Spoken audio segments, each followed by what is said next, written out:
And you can start about 5 seconds. Good evening, everybody, and welcome to Chapter Connect. I know you're usually waiting to see Tim Radke, but Tim has left us as VP of Chapters and has moved on to the board. This evening, we do have our new chapter chair with us. Unfortunately, she's having some trouble signing in, and she'll be with us shortly. Her name is Nancy McGee, and she has been the chapter chair for the Texas chapter. And to fill in for her until she comes on, we have Branndon Bargo, who was with us last year on Chapter Connect. He'll fill us in on what he's doing, but he's also in charge of all the field trips for the Texas chapter, which happens quite often. So it's my pleasure to introduce you to Branndon Bargo and the Texas chapter this evening. Thank you, Anne. And I'm excited to be here to bring you guys. We have three amazing guests that represent the Texas chapter. So as Anne said, I am the field trip chair, which in Texas, we have a huge state and we have a lot of things to do here.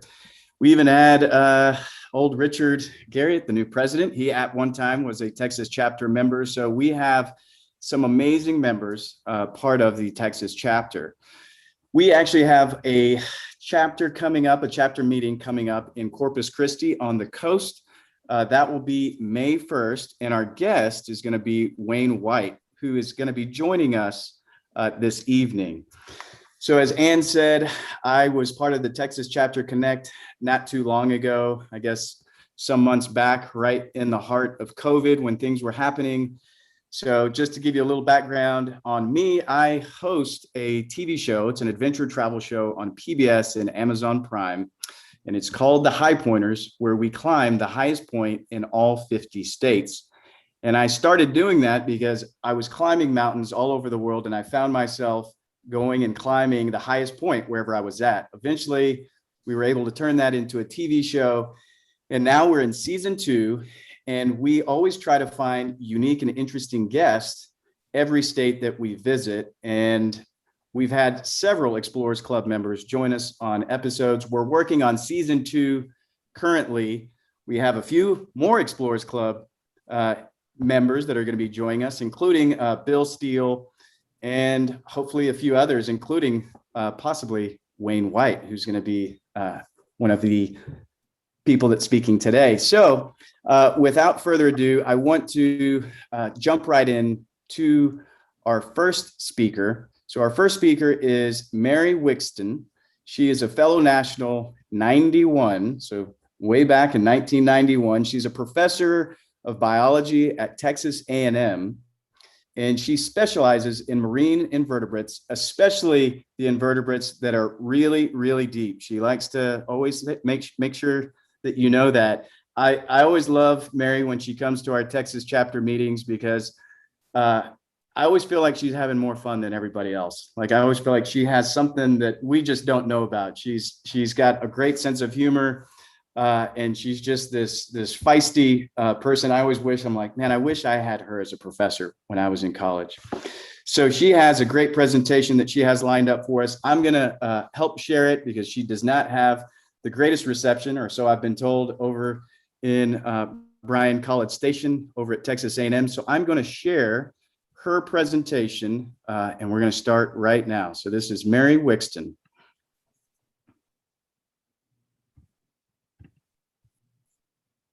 We know about the deep sea comes from work in the past. In the late 1800s, there was a great deal of interest, and most of the studies done then were by trawl, very much the same kind of implement that's used by our fishermen in Galveston. It's a big net that's put down to the sea floor, and it is dragged for about half an hour or whatever time you set, and then it comes up to the surface, and you put it on the deck. Sorry, let's start here at the beginning. Much of what we know about the deep sea comes from. Sorry, Mary. Having some technical difficulties here. For some reason, it's not starting at the beginning. Much of what we know about the deep sea comes from work in the past. In the late 1800s, there was a great deal of interest, and most of the studies done then were by trawl, very much the same kind of implement that's used by our fishermen in Galveston. It's a big net that's put down to the sea floor, and it is dragged for about half an hour or whatever time you set, and then it comes up to the surface, and you put it on the deck, splat. And that is what you get on the right. You get animals that are torn to pieces, you get things covered with mud, you get things that are torn out of wherever they were living. And it's better than nothing, but it doesn't give you a good idea of what's down there. With the advent of remote controlled underwater cameras, one started getting better pictures. The picture in the middle was taken with a benthos camera, which would have 20 feet of film, and it would be towed behind a ship taking pictures at intervals. Most of the pictures you got were mud with ripple marks, mud without ripple marks, and tail ends of fish. This is an exception. We got a cat shark. It's not the world's best thing, but better than nothing. So why do we have interest right now? Well, if you're from Texas, you know about the oil and gas deposits in the Gulf of Mexico, but only recently have people paid attention to manganese incrustations that are very common in the very deep sea. Rumor got out that the Chinese were going to exploit them, and our government got very excited about this. There was also concern about fisheries. It's been known that if you use trawl sampling for your fish, they tend to wipe out anything else down there by crushing what's down there, and the fish are long-lived. They don't reproduce very quickly. So if you want to have a fishery, first of all, you have to know there are fish there in the first place, what kind of fish, and then come up with some kind of regulation. Then there's the matter of territorial claims. At the end of World War II, USA picked up a long number of reefs, little islands and such in the Pacific. Nobody's paid much attention to them. If you look on a map, you'll see a little bitty island, but they extend an enormous distance underwater. So part of the mapping projects that we've been doing have been to try to figure out where it actually bottoms out so that we can declare that as US territorial areas. Chinese keep out, essentially. The sponsor of this work is the US National Oceanographic and Atmospheric Administration, NOAA, the Office of Ocean Exploration. There are other ships out there right now. I work with another one that's called the Nautilus, but I'm going to be just telling you today about the Oceanus Explorer. They do have a website. And here's the ship. You need a good sized ship to be working 400 miles southwest of Hawaii or whatever. But nowadays there is improved steering and location. You can tell exactly where you got your particular photograph instead of between here and 20 miles over that way.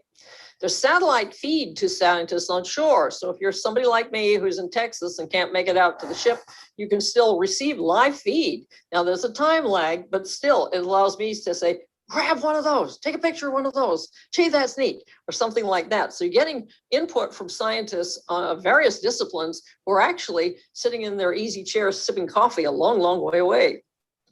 It's rather similar to what people do on the Martian expeditions. The Oceanus Explorer uses a two-vehicle system. These are tethered vehicles. They're not free living. And on top we have, on the left, we have the Ceros camera sled. It is above the bigger unit, the Deep Discoverer, that has the cameras and the collecting equipment. The Deep Discoverer is the size of a small car, so you need a pretty good sized ship to handle it. The Ceros will make sure that the Deep Discoverer doesn't get tangled on anything or its lines don't get tangled. It has also provided some rather interesting pictures of large sharks. What do we see on these rocky seashores? Well, seafloors. Well, there are geologists on board. There are sonic profiling people to determine the bathymetry. People who can identify fishes, corals, maybe sponges go aboard. There's limited space, so people who have other specialties tend to be on shore like me. I am into crab, shrimp, and lobster. What do we do with the information? The ROV will traverse a known area. And so you will know it started and finished or whatever it is. And you can then look at the pictures and see what species are there for the whole transect. Or you can say all the time we're at 1,200 meters, we get an association, including the shrimp Heterocarpus ensifer and this particular sponge and that particular soft coral. And it's just consistency is what you're looking for. You don't get numbers that are good for statistical validity. For many of these animals, if you just get 10, you're doing pretty well. Undescribed species. Well, here's one. This is a squat lobster. And the first thing is that somebody who's pretty good with the group, like me, can look at this thing and say, that's weird. So the next thing I do is look at the known literature, which goes back to the 1800s, as a matter of fact, and see if there's anything similar. As a matter of fact, there isn't. This may actually be a new genus, but we'll wait and see. And then if it does look like it's really rare, then it has to be illustrated from specimens. Somebody has to lay it out and photograph it. Then we trace from the photograph slowly to pick out all the spines, the proportional length of these things. And then with the live specimen, live picture from the specimen, we can probably put together a decent description. Can't do it from just a photograph. We also see things like obligate associations, an animal that always associates with a particular coral. And over on the left, we have a red-faced squat lobster, which is always found on the golden coral Chrysogorgia, never on anything else. Maybe it got knocked off by a storm, perhaps. On the right, we have a purple spiny squat lobster, probably an undescribed one, but it's always found on black corals. So the black coral guy is never on the golden coral and vice versa.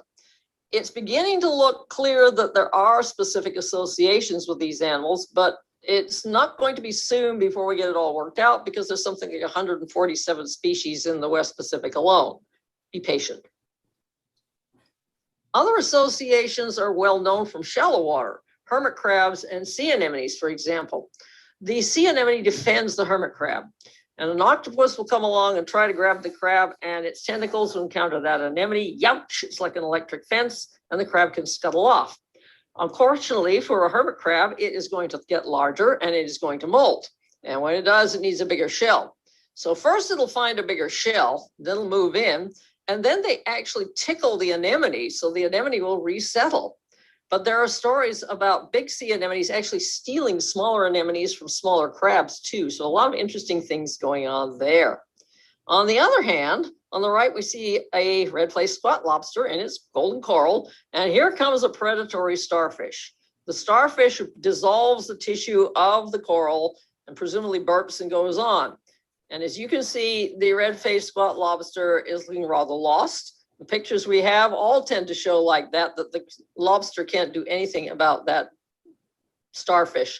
Now you're going to ask whether or not we could put a time-lapse camera down there. Unfortunately, these areas are so distant, you couldn't retrieve it, so it wasn't going to work. There is talk that some Japanese researchers have done work like that, but I haven't seen anything published yet. Predation, you're thinking about sharks, but most of the animals we see near the bottom are kind of slow moving. If you really want a slow one, here's a sea spider. It's not the same thing as a land spider. It has a different set of mouth parts. In this animal, there's a long suction tube coming out of that tiny body. And this thing feeds on jellyfishes and sea anemones and other things like that. It locates its prey, punctures it, sucks it out like a juice can. Then there are escape responses. Some of you have probably seen squids scooting off and inking. We never thought that there would be a snail that would escape by flip-flopping over the bottom, but there is. It's called the margarita snail. And those of us who are my colleagues and I are watching the video, and here's the snail. What the heck? And the foot comes flipping out and the thing somersaulted a distance of about 3 meters away from where it had been. And I do mean somersaulting. Very, very bizarre. People having seen the margarita snail do this figure that maybe they shouldn't drink as many margaritas. But it is a known fact, and there are videos. Well, I wrote a paper on it. Anybody's interested in get hold of anything about it. Then there's just plain old weird stuff. On the left, we have a Yoda worm, which spends its time sucking up mud particles. The creepy animal in the center is a compound jellyfish related to the Portuguese man-o'-war. It is about the size of a thimble, and it floats about a third of a meter off the seafloor, dangling poisonous tentacles. It pulses along, stinging and killing as it goes, like something out of science fiction. The animal on the right is actually a squid with weird-looking eyes. The body is full of ammonia. A strange animal indeed. So what else are we going to find? Well, I don't know. Here's the ET sponge, and the ET sponge is waiting for you. Thank you.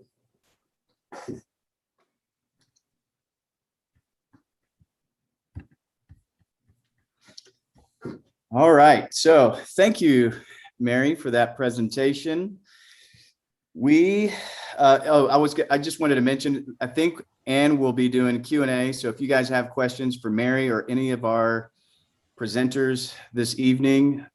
We'll be doing a Q&A at the end of the three presenters. So, and I did want to say too about Mary. Every time we have a Texas chapter meeting, she always brings some kind of invertebrate in a jar that she has to do a show and tell. So that's one of my favorite things about Mary. So thanks again, Mary. For our second presenter today, we have Wayne White. So I mentioned before, he's going to be our guest for our next chapter meeting, May 1st. And so we're really looking forward to that. That's going to be in Corpus Christi, which is right on the coast. Wayne is another, I like to say, character, because Wayne he's a great presenter. He's always full of stories. If you start throwing him into the mix, we always have these cocktail hours, or we were having them before COVID happened. He's just one of those guys you want to have a cocktail with and just hear stories for hours on end. So Wayne was the winter station chief manager of Antarctica. I think it's McMurdo, but I'll let him. Oh, okay. So, and he's going to talk all about it. Wayne, there's a bunch of firsts with Wayne. I think he's the only person, and I'm sure he'll tell you he's the only person to have been the winter station manager 3 times. He walked 4,000 miles. He always made sure when he was there in Antarctica to make sure to walk every day. And his tally throughout his time there was 4,000 miles. So Wayne, without further ado, let's introduce Wayne White. The floor is yours, Wayne.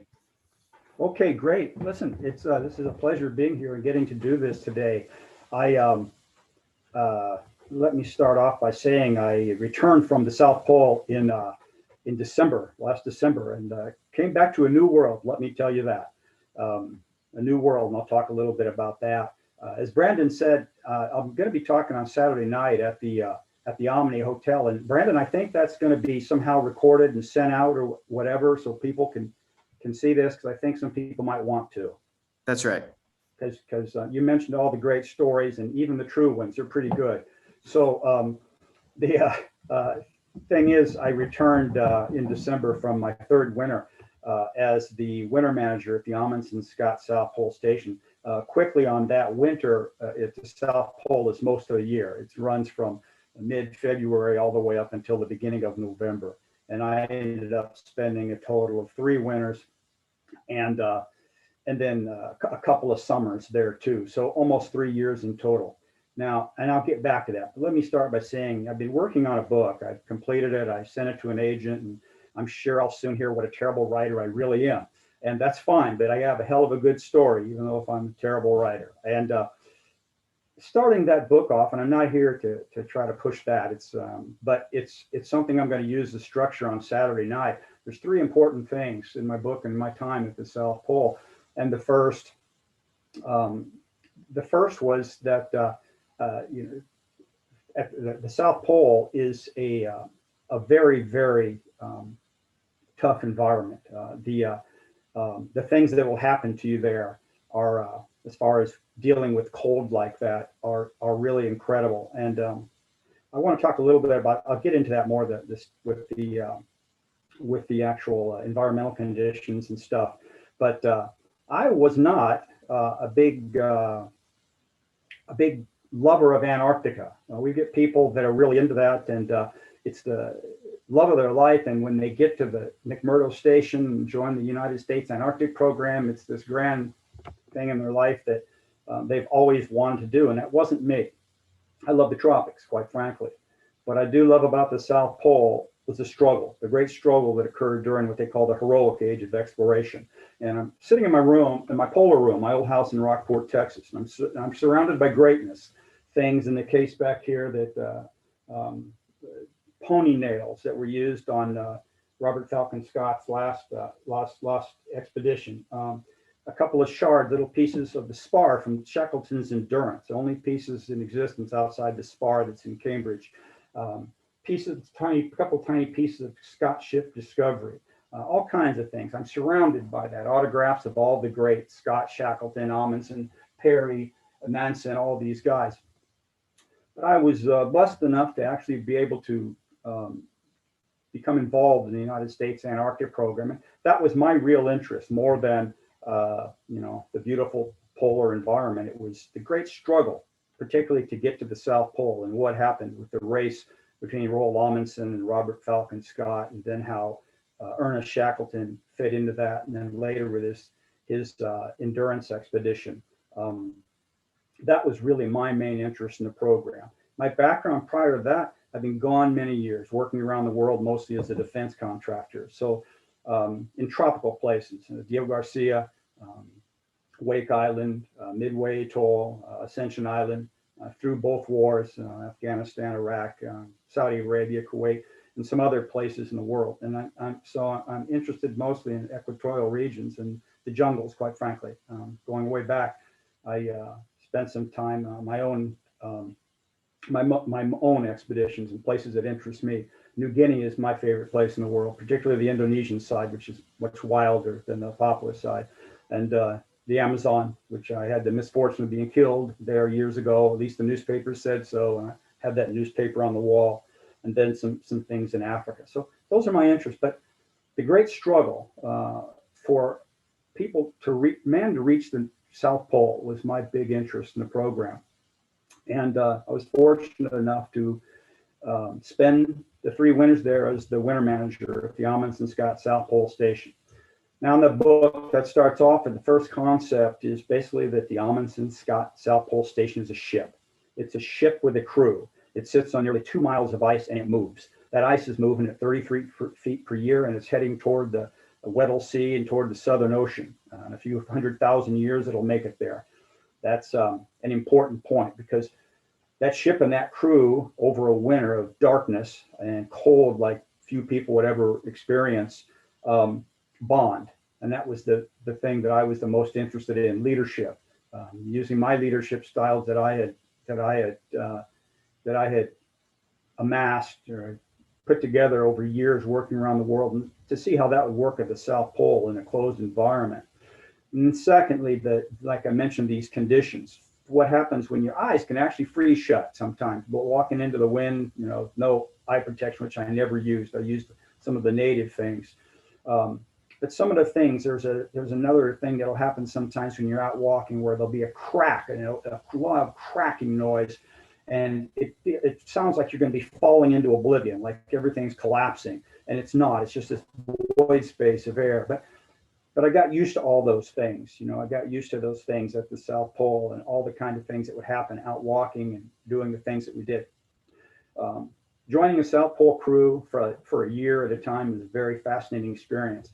But being the winter manager that oversees that goes through the hiring, the selection of the crew, and then the training later of the crew, was something else. And that's, as Branndon mentioned, I'm the first person in history to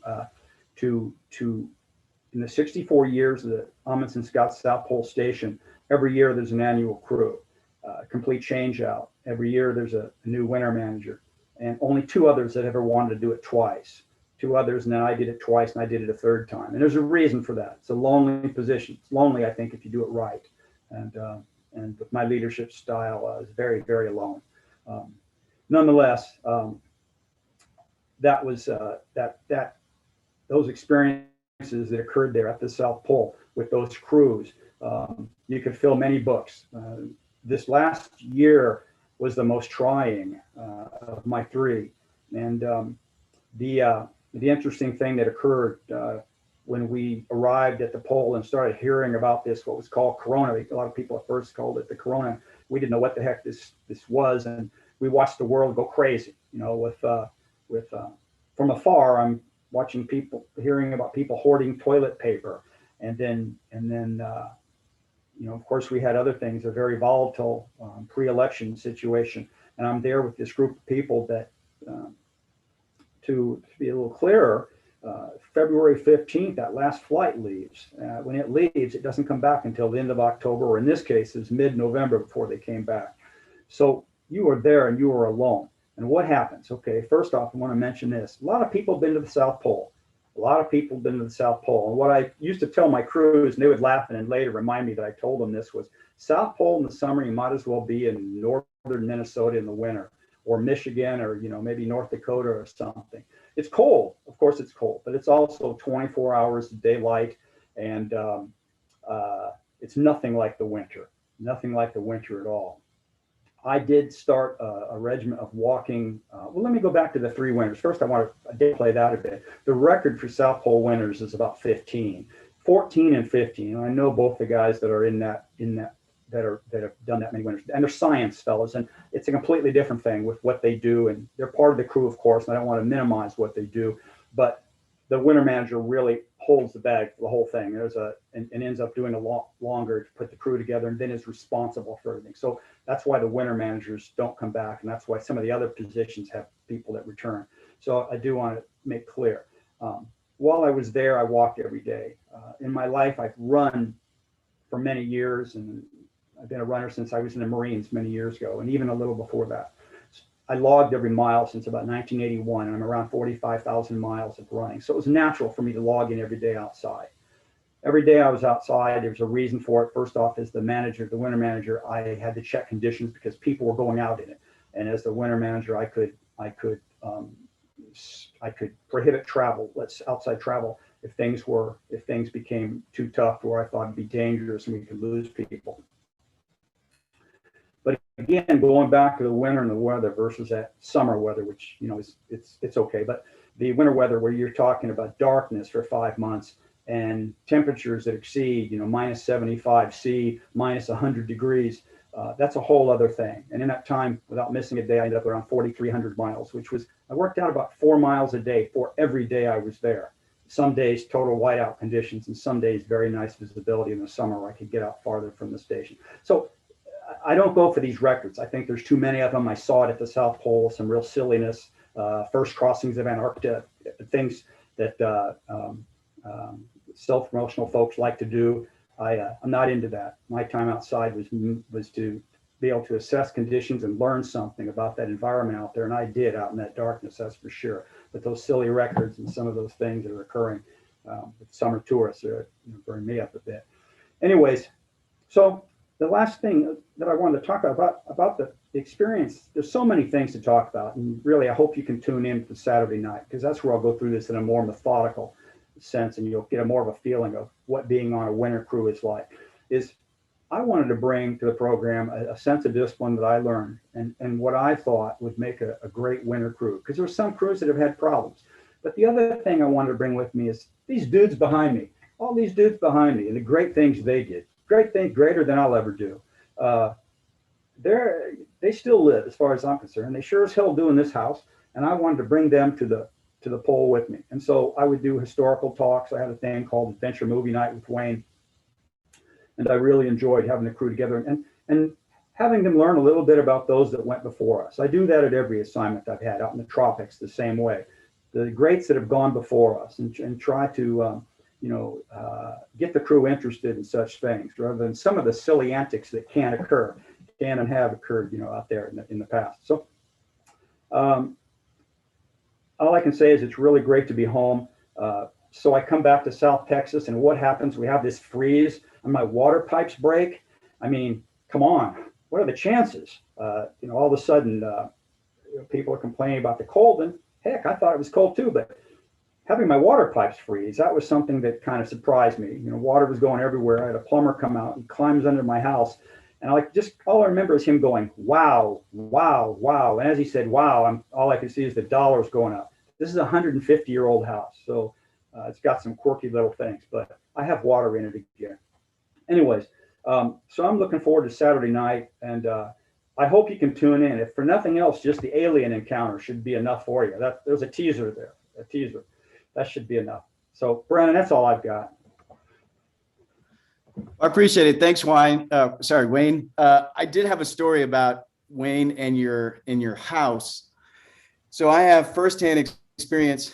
Wayne's house, he's downplaying it. His house, it's like a living historical museum. I mean, spectacular. I would suggest everybody email Wayne and go visit his house. I'm sure you'd want plenty of guests there. I right? would. I'd love it. I do. Seriously, I love having. Yeah, but I wanted to share a story about Wayne's house. By the way, it is like this living, breathing museum. I think it's everybody's in the Explorers Club. It would be their fantasy to have that. I mean, just spectacular. So I wanted to say that. But the reason I know about Wayne's house and I wanted to share this story is, so the last time the Texas chapter had this chapter connect, I was one of the presenters and I was talking about climbing. So my background is climbing. I've climbed in about 60 countries, and my lifetime goal is to climb the highest point in every country in the world. And so I was sharing my passion and talking about climbing, and we had some other people listening, and one of them was West Hansen. So West is a big paddler, and I think I mentioned that I had done some paddling. And so I don't know if it's the way I said it or what happened, but he's like, hey, why don't you come paddle the entire Texas coast from the border of Mexico to Louisiana? And so I was like, yeah, sure, why not? So I spent the next 13 days puking my guts out, camping in the sand, getting torn up by mosquitoes. And halfway through, my tent got destroyed, completely flattened. We had some kind of hurricane force winds come through, destroyed my tent. And so we needed to recoup. And we got a hold of Nancy McGee, who's the Texas chapter chair, who then got a hold, I think, of maybe your wife, Wayne. I don't remember if it was your wife. And then your wife somehow used a satellite, connected with you on your satellite phone. And then it got back to us in our GPS device, something like that. And then he said, hey, go stay at our house. And we paddled another 15 miles, stayed at your house, and we just had some drinks and were able to relax, have some more gear sent to us. My wife brought me a tent. So I just wanted to say thank you. And your house was amazing. So thank you. Thank you. Brandon, great. And I'm glad you guys enjoyed it. Melissa really enjoyed hosting you folks. And it was fascinating to be in contact with people from the South Pole and knowing what had happened to you and seeing photos of your flattened, wet tent, and that you were going to be paddling up to my front yard and spending some time. I thought that was cool. Yeah, literally, we paddled our kayaks, right up to your house. So in Rockport. So yeah, thank you. All right. So our next presenter, final presenter, another woman after my own heart, because we're filming a TV show to climb the highest point in all 50 states. Jennifer Idle, she's a member national 2019. She is the first woman to dive all 50 states.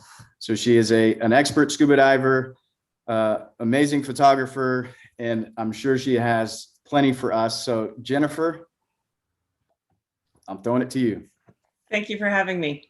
I'm glad to be here tonight. And like you, I look at things a little bit differently. I'm gonna go ahead and share my screen.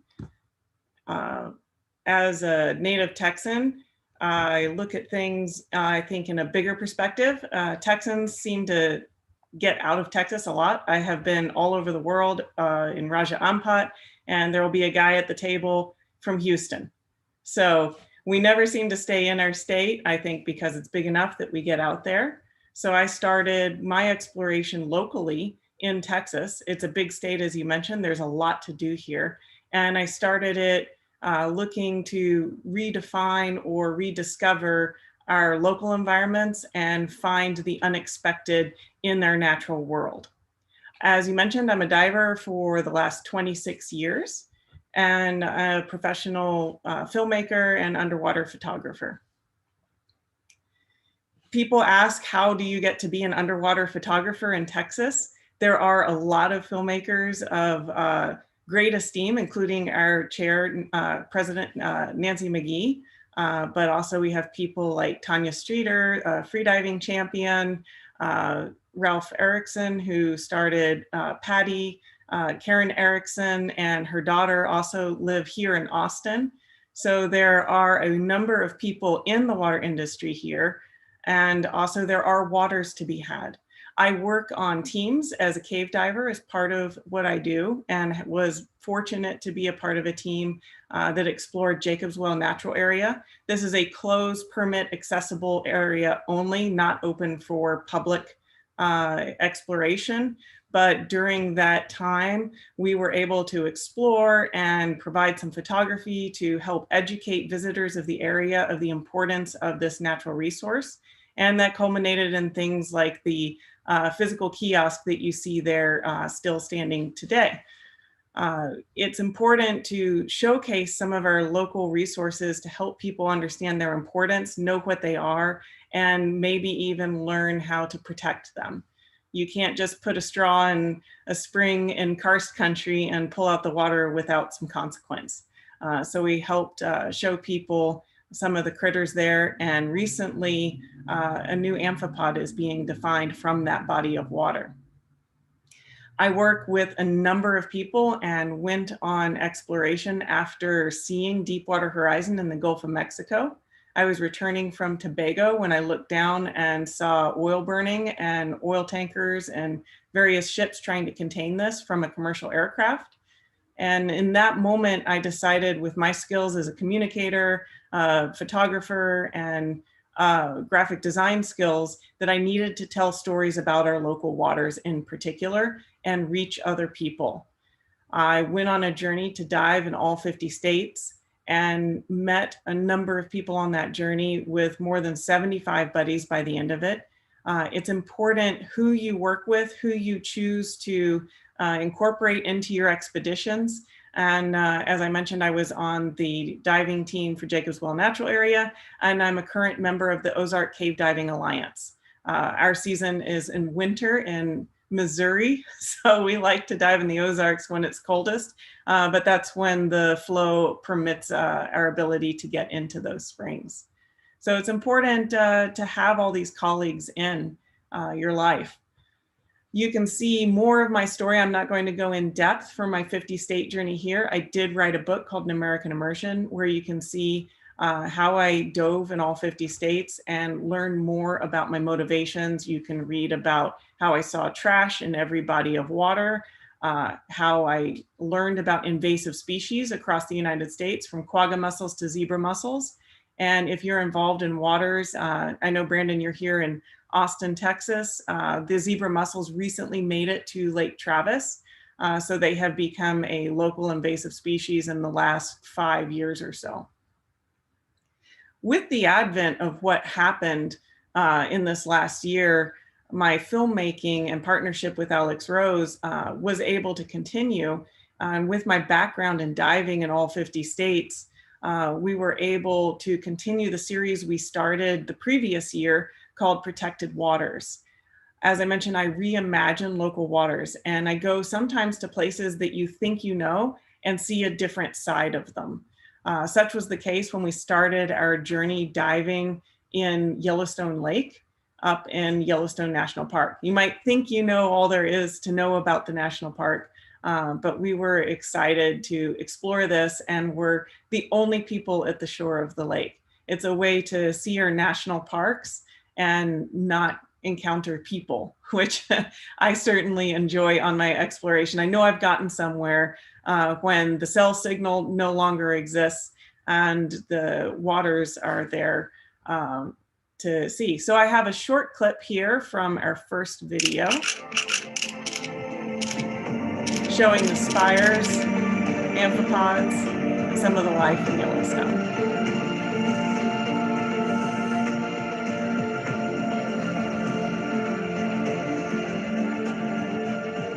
Sometimes we have fun too.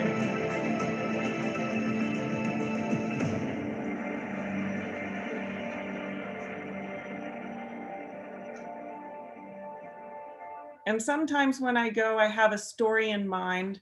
I mentioned we continued our story making this year, came back home to Texas and looked at the Laguna Madre, where I learned that the Division of Science and Recovery at North Padre Island National Seashore is currently undergoing some drastic changes where they are reallocating the funds away from the Kemp's Ridley Sea Turtle Program and away from our turtle recovery.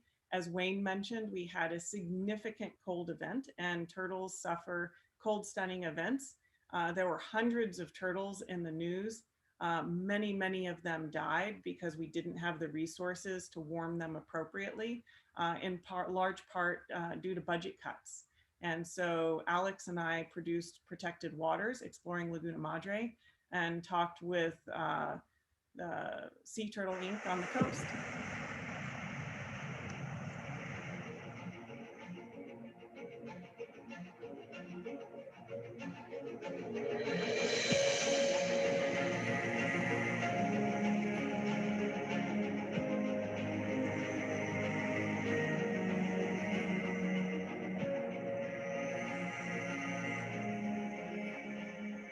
We know that the Kemp's-Ridley is still the world's most critically endangered sea turtle species. Early on, the scientific community established a recovery plan for the species. And in that plan, it talked about providing a secondary nesting colony here in Texas, providing research for the scientific community to help the population recover.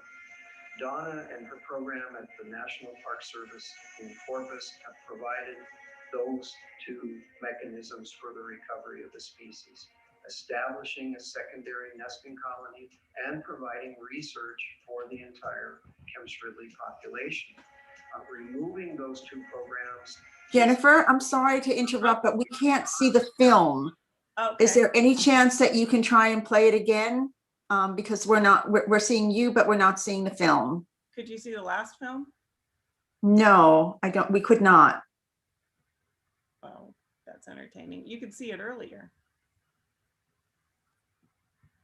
Let's try this. Let's give it another try. Can you see the film now? It's still coming on. Let's give it a second. Okay.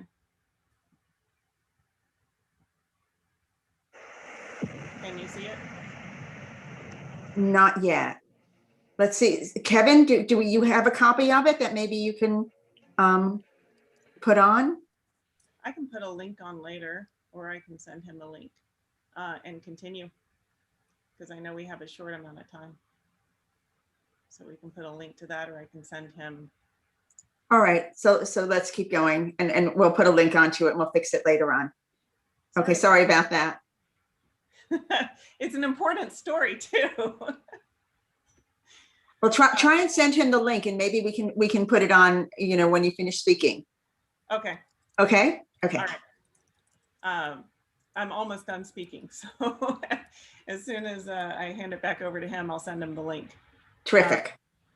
These are paddlefish from this year's expedition. I also lead expeditions for Big Fish Expeditions, and this came directly out of my 50-state journey. So I put together a mini expedition that we started the first one last year, and that ironically was, I think, our last trip for Big Fish Expeditions until this year's trip, when it was also the first year's trip of the year. We'll also be going, we're resuming our expeditions to Costa Rica and Mexico and all over the world. Big Fish focuses especially on sharks, and these paddlefish are a prehistoric fish that fit right in there with the kind of animals we like to introduce guests to. So I help people get up close and personal with big encounters as well, including things. We just had our tiger shark trip out in the Bahamas, and that one was a huge success this year. This tiger shark is from last year's trip that I led, and Andy Murch is the owner of Big Fish Expeditions and said they had a fantastic time with this year's trip. So I'm looking forward to taking guests out there next year as well. One of the reasons we like to work with sharks is to help educate and show people how they behave and introduce them to the concept that fins are best kept on the sharks, and to help through that understanding, help them understand that they're not man killers, but they are an important part of the ecosystem. And I'm the underwater designer, rebranding as Fins Up Creative, and appreciate everyone's time. I will get that video post haste into Branndon's hands, and maybe open it up to some questions. Jennifer, thank you.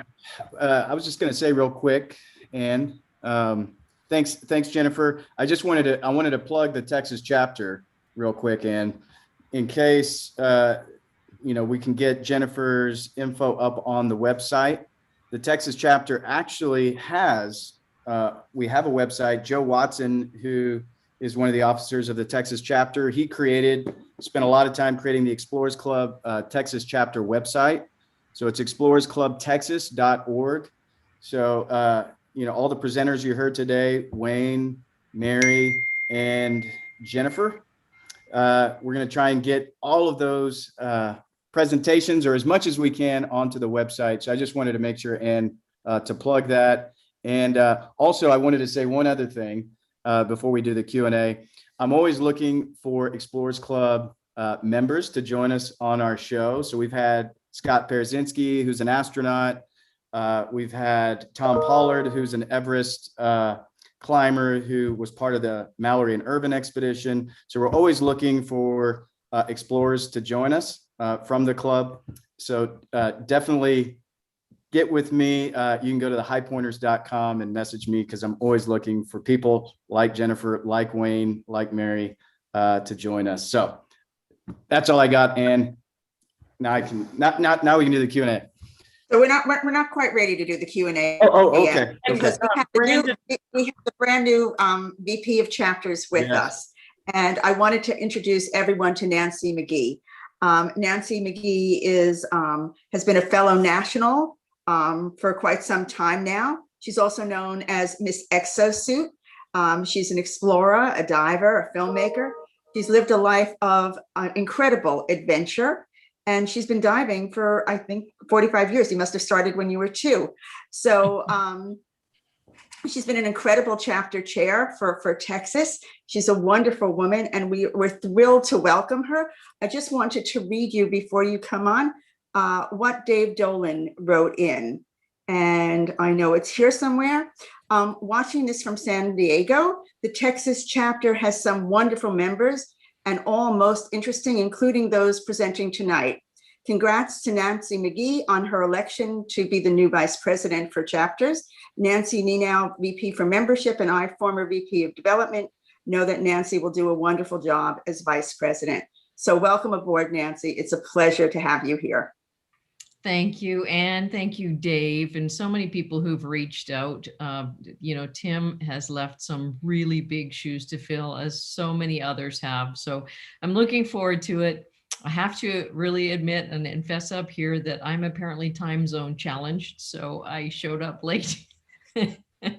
And I'm usually Miss Reliable, but it's just been a crazy month. So my apologies, and I'm thrilled to be here. And Branndon, you are the climber, explorer, and TV host extraordinaire. And I see you even cleaned up for this event, haircut, you trimmed your beard. What's the deal? You're not going rogue like Wayne? Give me a month or 2. Okay, good. Well, thank you for handling this. I'm really pleased to be involved. I'm just a giant geek, and I love the time that I have spent with all of the fellow explorers that I've met along the way. And so this just allows me to be even geekier than ever and get to meet some fascinating individuals, and makes me feel like I haven't done much with my life. But I would like to just jump in and ask a couple questions that I have. I know we've got some audience questions that are out there as well, but listening to you guys, there's just so many things I want to know. I'm going to keep it short though. Mary, tell me, what was the most exciting discovery that you've ever made?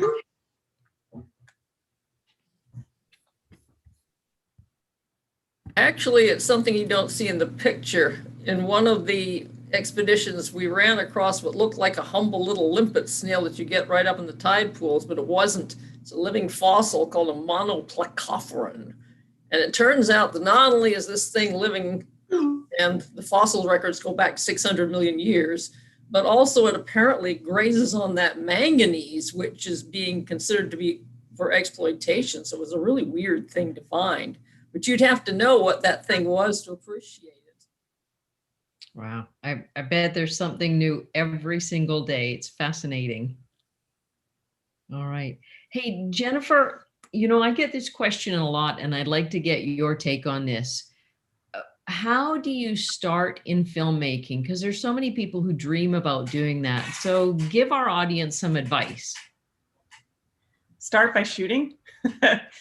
Start by learning what kind of story you want to tell in particular.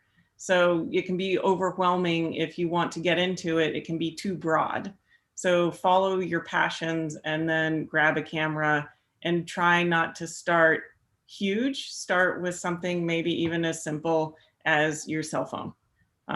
The quality of footage we can produce today is very accessible. So we have all the tools we need. But I'd say the most critical part is story. Yeah, good advice. And there's fascinating bugs in your backyard to practice on. Yeah.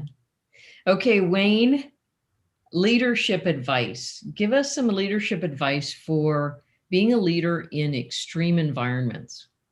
First, I would say it's, I studied leadership. It was interesting. I was just writing about this, the things that affected me the most as far as leadership. One, my time in the Marines many years ago. Leadership under real stress, real small part of my leadership. It works for the military. It doesn't work with civilian type things or exploration type things usually, but it was a good place to start. But secondly, I studied the famous explorers, and what they did. Most of them were egomaniacs, and yet they were still able to attract people to, assist them with expeditions and things. You look at an Amundsen, a Scott, a Shackleton. What were the differences? And then third, I was kind of blessed with around the world working. I've been gone for most of 25 years working around the world, and I had some terrific bosses. And I watched what they did, and I watched what worked. But number one, you take care of your people. Not the bullshit thing you hear in some book about, written about in the boardroom. You take care of your people. My crew at the South Pole came first. My crew came first over anything. That was the number one. And they didn't need to know that. But the fact of the matter was they were the most important thing in my life. And at that, under extreme circumstances, I think that would be the number one thing. You take care of your people. They're the most important thing. Sage advice. Thank you for that. And do we have any questions coming in from our audience? We actually do. We have one from Jenny, who's with us tonight from Princeton, New Jersey. Her question is for a few of you. Where in the world are the high-tech seagoing research vessels made? How much of this technology are you personally involved with in your work? And are traditional methods of diving in sea exploration going to be things of the past? Do you want to start with Jennifer? You want to start with that? Sure. And then we can go around. Technology is ever developing, and you can even look up Dr. Sylvia Earle's Deep Hope project for her submersible design to make submersibles accessible to more than the biggest budget government agencies, but to open them up also to universities. Woods Hole Oceanographic Institute, and I know Nancy has worked and piloted a number of vessels as well. So the technology is there and it's developing.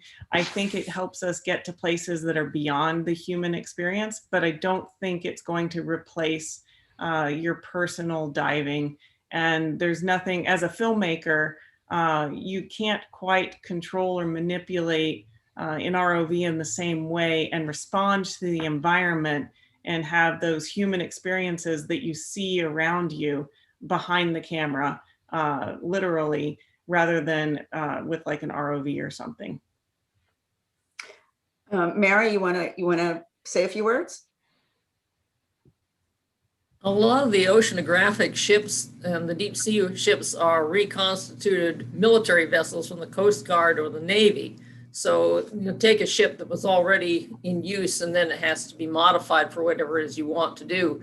Now, if you're really interested in doing that sort of thing here in Texas, we have some shipbuilding industry here and in Louisiana that can build something from scratch, but that's going to cost you a bundle.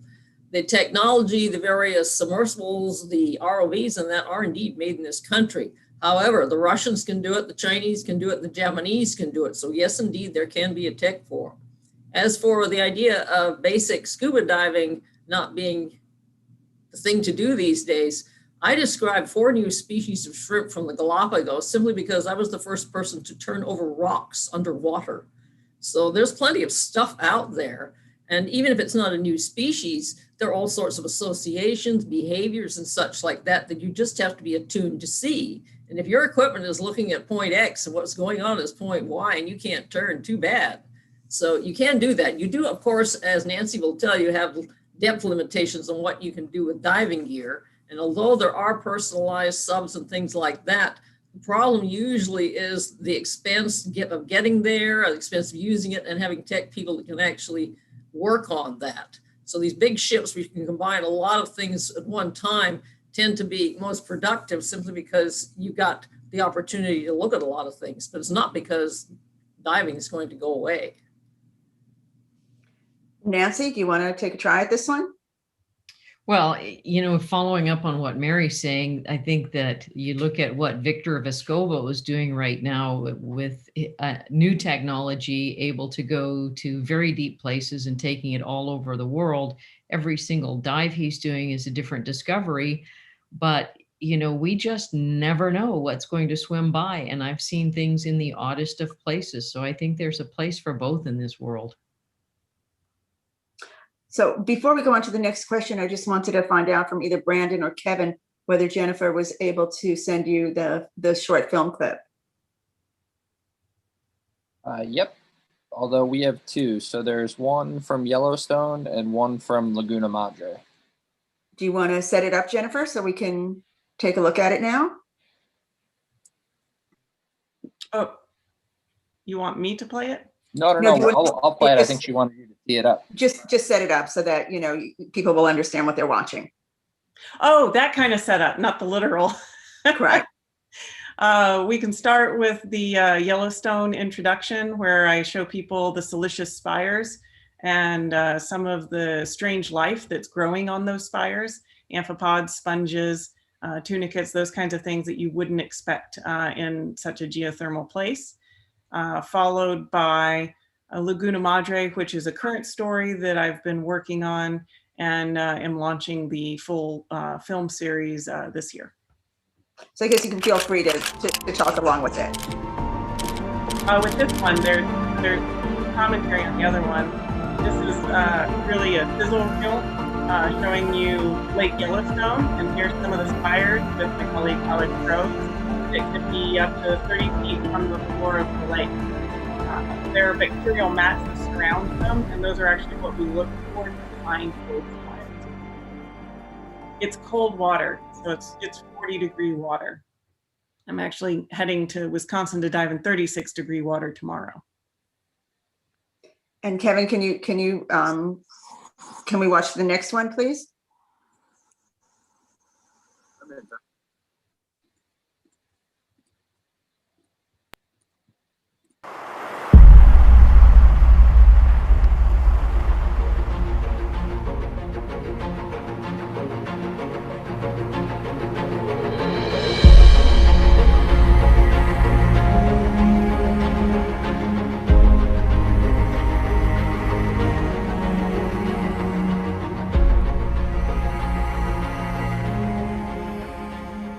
We know that the Kemp's Ridley is still the world's most critically endangered sea turtle species.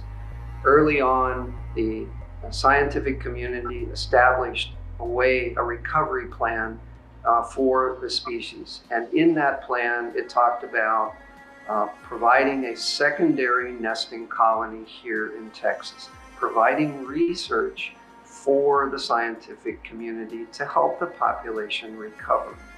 Donna and her program at the National Park Service in Corpus have provided those 2 mechanisms for the recovery of the species, establishing a secondary nesting colony and providing research for the entire Kemp's Ridley population.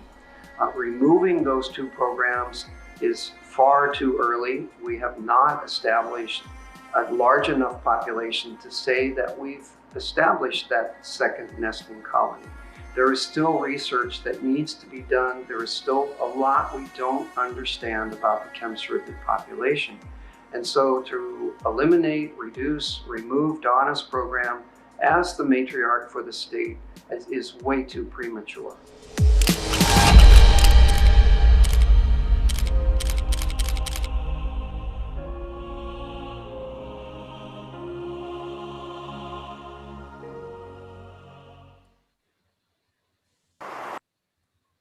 Thank you.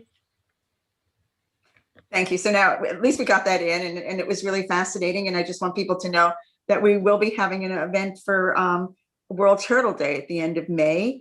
And maybe you can help be a part of that. And also Bill Steele from your chapter is going to be presenting on May 10th for the Monday night lecture. But in the meantime, we have another question, and this one is for Anne. Where exactly, I'm sorry, it's from Anne. It's from Anne Desmond Skelly. You have a lot of Texans chapter members watching this evening. So hello to Wes Hansen, hello to Bill Steele, hello to all of you down there. Anne is asking, where exactly did the zebra mussels come from? This is from Mary. I actually shot footage in Lake Murray up in Oklahoma and for their wildlife center. And they asked me to create a number of photos that showed animals that were like those in Lake Murray. I thought, well, why wouldn't you just go dive the lake that you're representing? And there were zebra mussels up there already. And this was a little over 10 years ago. So when the exhibit went on exhibit, I didn't get to control the language that was up there. And I noticed it said, clean your bilges and prevent zebra mussels from coming to Lake Murray. They were already there. And so for them to come from Lake Murray and down into our Colorado River system from recreational boating activities is not a long stretch. All of these waters are connected, as Branndon pointed out with and West Hansen from their canoe trip. All the water's connected. So once it gets into the Colorado River system, it then just came all the way down and into the Lake Travis dam area, which is similar to what happened over in the other Colorado River system with Lake Mead and that kind of zebra mussel aggregation over there. Only they have quagga mussels.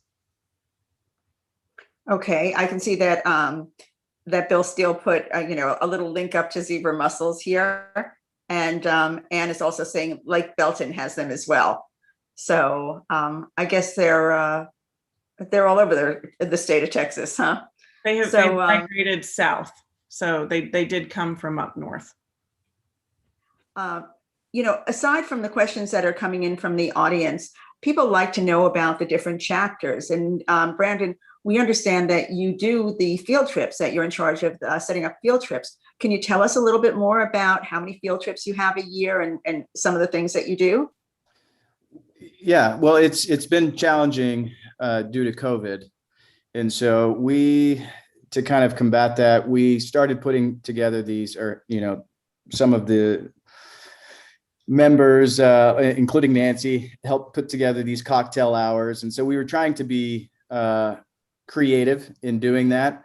We're just getting back to now where we're going to start doing field trips again. And so, in the future, just north of Austin, there's an area that is considered the oldest North American, home or homestead. It's this old, 10,000-year-old home.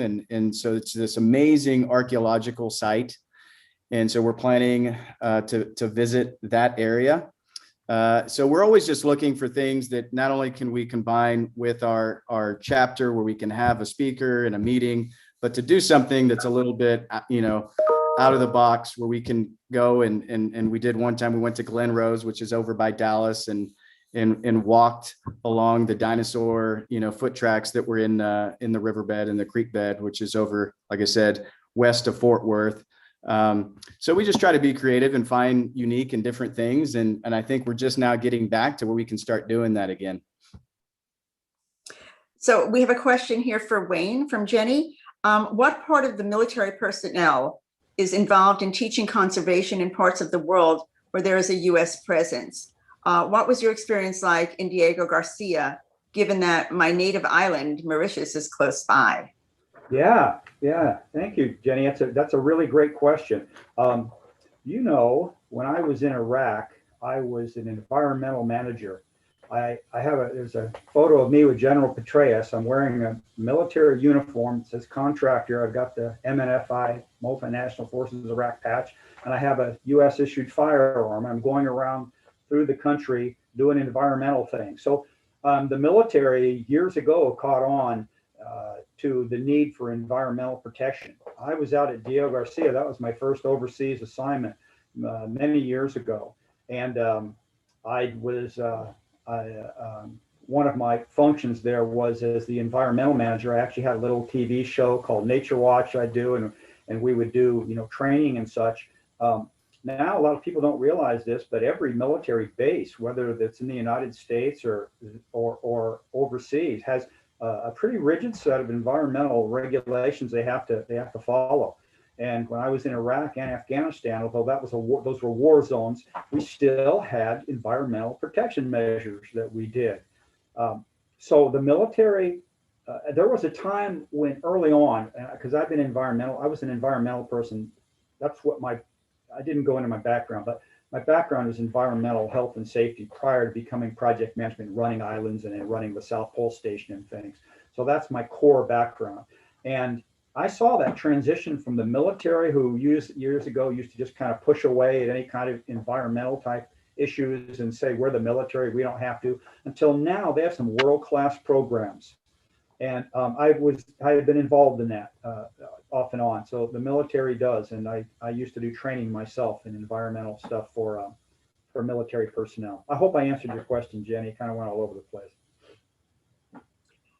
So as long as we're on you, and you've certainly been all over the world, Wayne, can you turn around and find one of your favorite something from your collection to show us? You have so much behind you, and I know it all has incredible meaning. Yeah, here. I've got a cat in here with me now that I've got to watch out for. But right here is a treasure. I mentioned this earlier, but what these are two little wood shards. These little wood shards they came off of Shackleton's Endurance, the spar of the Endurance. The spar itself is in, I think it's Cambridge. There's a Scott Polar research place, but I've had this checked out. I know where it came from.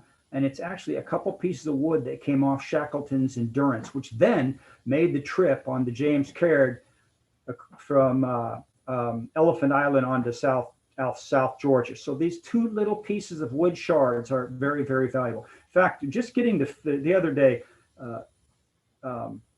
doing some filming in the house of the collection, and the question came up, in a fire, what do you grab first? Well, I said my wife. My wife would be first. I'd grab her. And secondly, I'd grab a cat over this even. The cat's the most important thing on the planet. But this is probably third. So that's just one thing. Houses filled with it. Great stories. I'm glad to hear the order that came in. My wife was too. My wife is really happy too. Yeah. So Mary, how about you? I know that you have show and tell with the chapter, with the Texas chapter from time to time. Is there anything around your office that you want to grab? You're muted right now. Mary, you're on mute.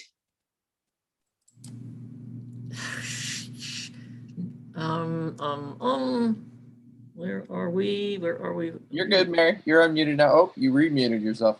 Okay, sorry about that.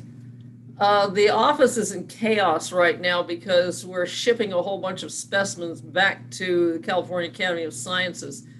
Have to wait a minute. I do have one oddball thing.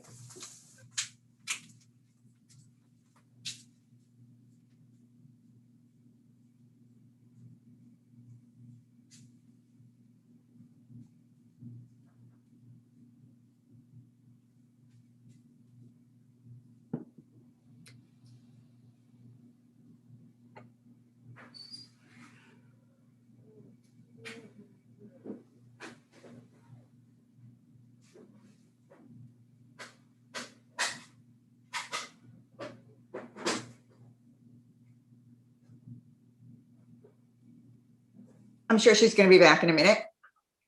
I'm excited to see what she comes up with, aren't you? Yeah, she only had to run to the 7th floor. She'll be back in a few minutes. Well, while she's finding something, I just want to tell everybody out there that it's a thrill to be with Nancy, and you'll get to know Nancy a lot more over the coming weeks. And while Mary is coming back with something, I want to let you know also about Monday night's lecture. And we have a really special lineup for you. Our host is going to be David Rothenberg.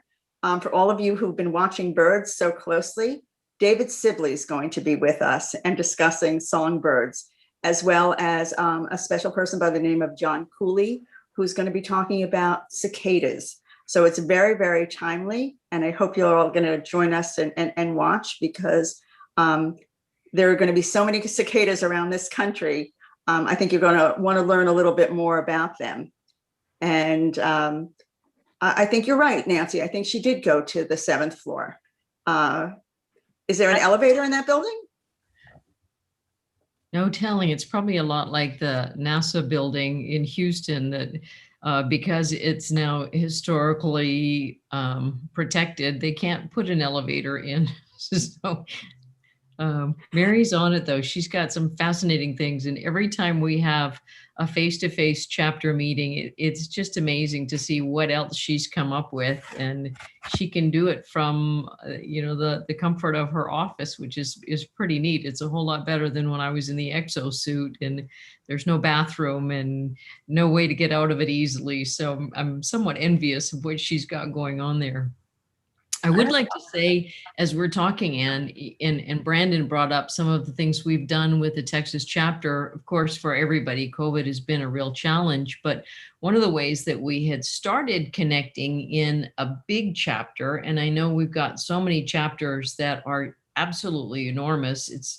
They cover such huge geographical areas that it's hard to get everybody together. So what we started doing was having our different officers, or just anybody who is willing to host, would meet at a bar, a restaurant, whatever we had that was convenient in our own home cities, and then host the local explorers. And we would do that little happy hour once a month.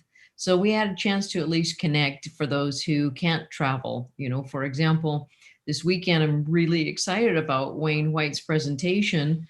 We're going to drive about 7 hours across the state, never leave the state of Texas to get to that. And not everybody has that luxury or the time. So we try to find ways to bring our chapter together by doing something a little simpler and easier. And thanks to the fact that we've had an awful lot of access to vaccinations here in Texas and lovely weather in the spring, we can be outdoors. We're going to start doing those chapter socials again, starting in May, very soon. So, okay, here she comes. It took a while to find these guys. Some of the deep water animals actually are represented in shallow water. Let's see if I can show you this. Oh, here we go.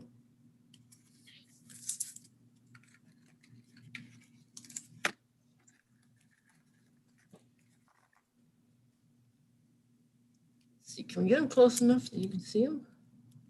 Can you see that guy? Just lift it a little higher. Perfect. Fairly typical of this particular family. They're called lithodid crabs, and they have all these weird spines and bumps and things. They're related to the Alaska king crab, although this is a tiny one, as you can see. And they're very large, and they're fairly common, and we know almost nothing about them other than when people catch them to eat them. So don't know much about whether they form mating aggregations like king crabs, or whether they're solitary or what. And a lot of the records we're getting are just one here and one there. Our problem can be that you read the books, it says, well, the range is from Sea Lion Rock, Oregon to Point San Carlos, Baja California, which means, in fact, that there is one specimen from Sea Lion Rock and another from Baja California. So we don't know too much of these guys, but they are fairly common in deep water. In life, this would be cherry red, weird looking little crab. So for all of you watching tonight, if anybody knows or has any more information on this, please write into Mary and let her know. It looks like we're searching for a little bit more to learn about them. So I have one final question for the divers tonight, and this is from Lou. Can the divers comment on what they think about deep sea manganese mining and its benefits benefits, costs, and risks. Nancy, do you want to take that one first? I'm going to throw that ball to Mary. There's a lot of research going on right now in an area called the Clarion-Clipperton Fracture Zone, which runs out from Baja California just due west. And there are great balls of manganese that have formed over centuries around bits of shell and things like that. The vehicles that they are testing are mock-ups of what they think would be used commercially. And they're like, some of you probably know about some of those trackways in the desert where somebody's taken a Jeep or something over a certain delicate area and the tracks remain for generations. Well, that's about what happens down in the deep areas. Now, the ones around the islands on the rocks, the only way they could get them would be to blast those rocks, and that would be terrible. But once you get away from the islands themselves, the flat seafloor, and you've just got these nodules all over the place with a characteristic fauna. In some places where there have been tests, they dig up the area around the nodules, and then apparently a lot of small shrimp and that rush in there to eat whatever is still there. And then who knows how long it's going to take to recover. Those big flat areas, though, extend for enormous numbers of kilometers. There's a lot of space, but once you clear it, who knows how long it's going to be before something comes back in there. Would anybody else like to make a comment on it? All right, then I just want to say thank you. Thank you, Mary. That was an incredible answer. And thank you to Branndon and Jennifer and Wayne and Nancy. Welcome to Chapter Connect. And you have a wonderful chapter there in Texas.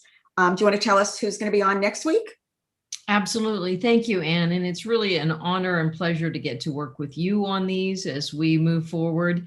And already next week, we've got a fantastic chapter. We're going to highlight the Rocky Mountain chapter led by Jeff Blumenfeld. They have some really amazing discoveries going on there. The range of expertise in the Rocky Mountain chapter is pretty incredible. So I'm looking forward to chatting with Jeff. Excellent. And thank you again for everyone joining us tonight, both at home and on the screen. And we hope to see you Monday for David Sibley and John Cooley with David Rothenberg. So thank you again, and we'll see you all soon. Thank you, Branndon, for putting it all together for us. Good night, everyone.